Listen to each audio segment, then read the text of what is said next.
Today we're speaking with Wharton marketing professor Raghu Iyengar about his research that looks at the impact of referral coupons on customer behavior and firm revenues. Thanks for joining us, Raghu. Thank you very much, Steve, for having me. Can you give us a brief overview of your research? Sure. So this research was a field experiment that we conducted in collaboration with an international beauty company. So this company, like many other companies, was taking inspiration from a lot of interesting things that are going on in the couponing world. So if you look at what's really hot these days, it's about referrals. Many companies are doing it, especially tech companies. Airbnb does it, Uber does it, Dropbox was doing it, PayPal was doing it. Many companies do it. So this company decided that they wanted to do referral coupons. And the idea of referral coupons is the following. Let's say I send you, Steve, as a customer, a coupon. If you can use it yourself, that's great. But wouldn't it be great if you can share that coupon with your friends? And that's what we're calling referral coupon. A coupon that is redeemed by the person who receives it, but also can be shared with other customers. So on the surface, you might imagine referral coupons are better than typical coupons, or the traditional ones, which can't be shared. What did we find? Well, in fact, they were not that better. In fact, they were worse. So to us, that was very surprising. And what were the key takeaways from the research? So the big takeaway, I think, for us is, while referrals clearly are a practice which is very mainstream, one should take a little pause. It might not be the case that referrals are always good. In fact, it is the case that customers who come from referrals, one of my colleagues at Wharton, Christoph van den Bulte, has found that customers who are coming from referrals are better than other customers. But what about the senders? The senders who have to make those referrals. They're not that easy to do. You have to think about who's going to be better off from getting this referral.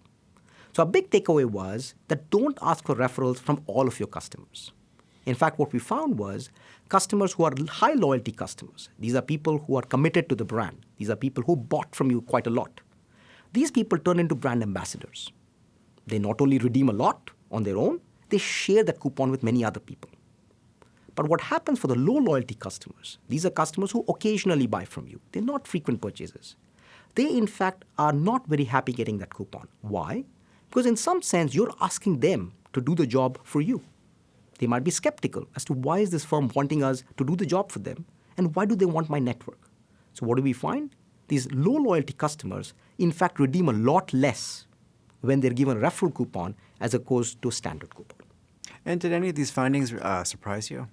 I think, when you think about referrals, it's a big practice. The typical notion is that referrals work.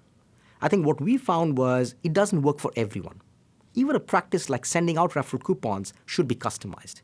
I think that was a bit surprising to us because on the surface, it looks like something that shouldn't change people's behavior, whether they get a referral coupon or a regular coupon.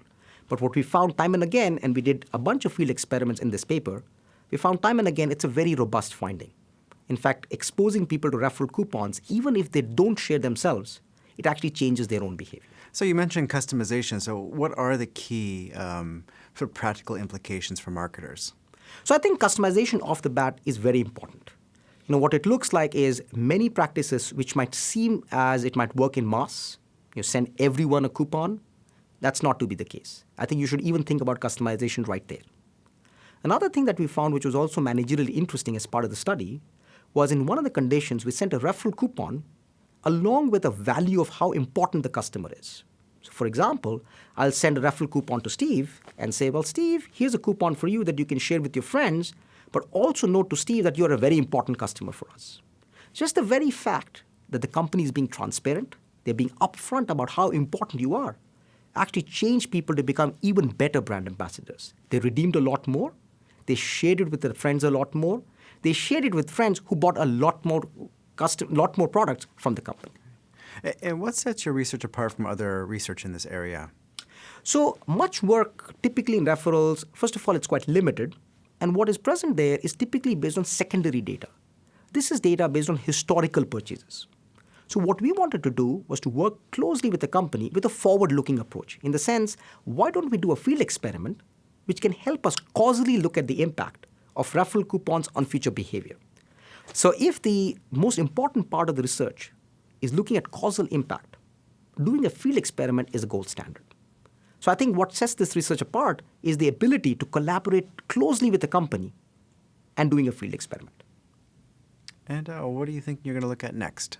So I think I really enjoy the idea of doing field experiments together with big data. I think to me that alliance or that nexus is going to be very fruitful later on. So one of the things that I'm very interested in is this idea of Internet of Things. Of course, there are many companies out there that are coming up with different products. For example, home automation products, home monitoring products. Do these really help? How much do they help? What do consumers learn from these products? So we are working very closely with a company in Austin that is doing a lot of these Internet of Things in terms of electricity savings. We're actually doing a lot of experiments, informing people of how much electricity they're using, sending out text messages, using smart thermostats to see whether they're able to regulate their usage. That's the next thing. Great. Thanks so much for joining us today. Thank you very much, Steve.